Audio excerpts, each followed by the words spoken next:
Hey guys, welcome back to the studio. In this next video segment, we are going to be showing you how to make a two-part silicone mold. So let's go. The first step in the process is to dull the cutting edge of the knife that will be used to take the negative from. Safer is always better than sorry when it comes to sharp edges in the shop.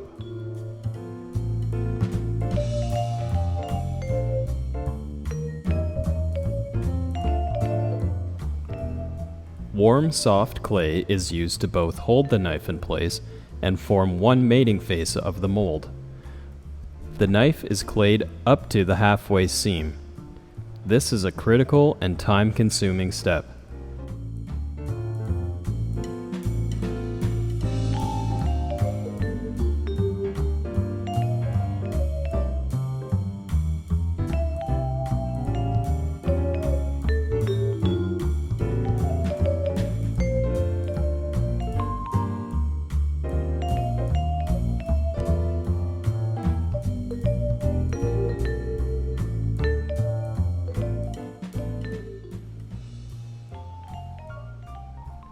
A cavity in the shape of the knife is carefully removed up to the halfway point.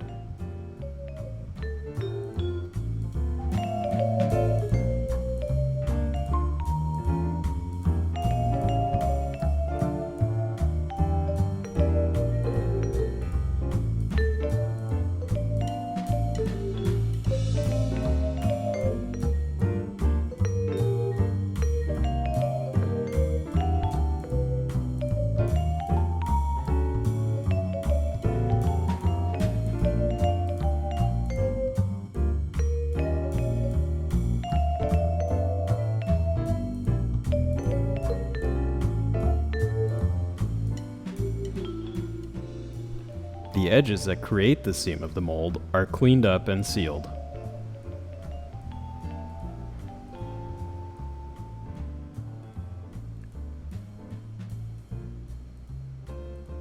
Next, wooden dowels are placed around the perimeter of the knife in order to create registration points for the two mold halves.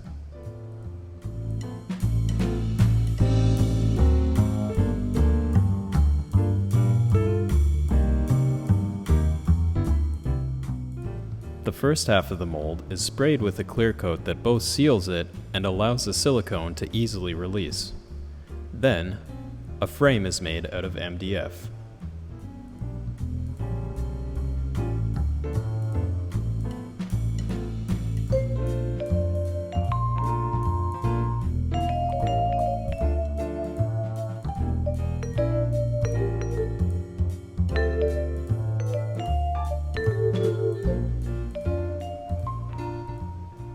The walls of the frame are quickly fastened together using hot glue.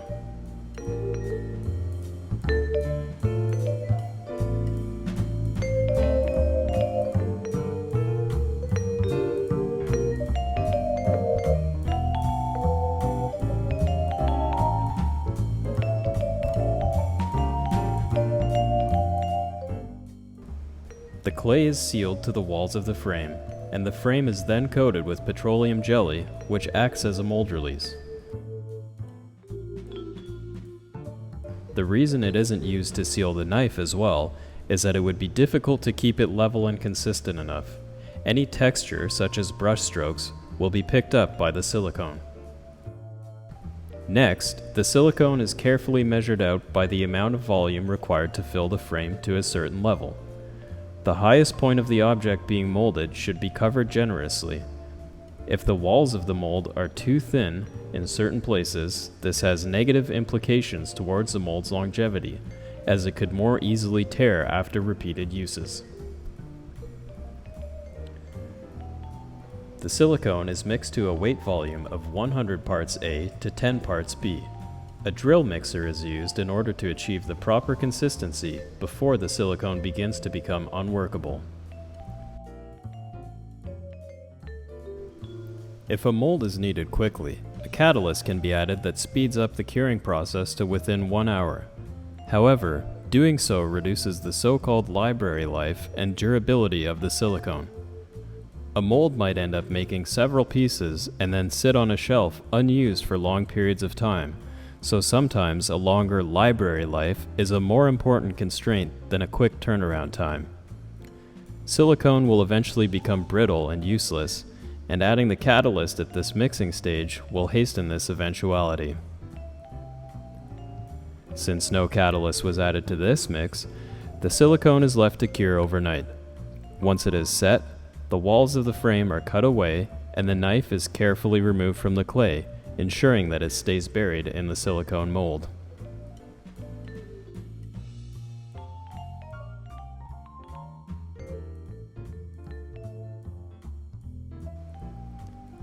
Next, the knife is cleaned and the mold is brushed with petroleum jelly to keep the two halves from fusing together.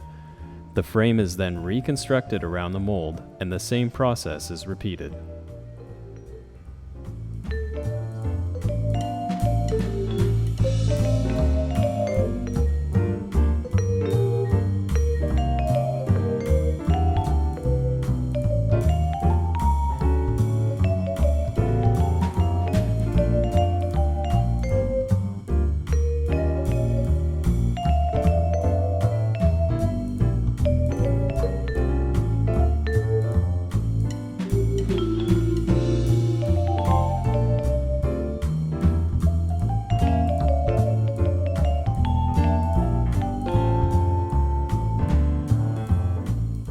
So in the last segment, we finished our mold.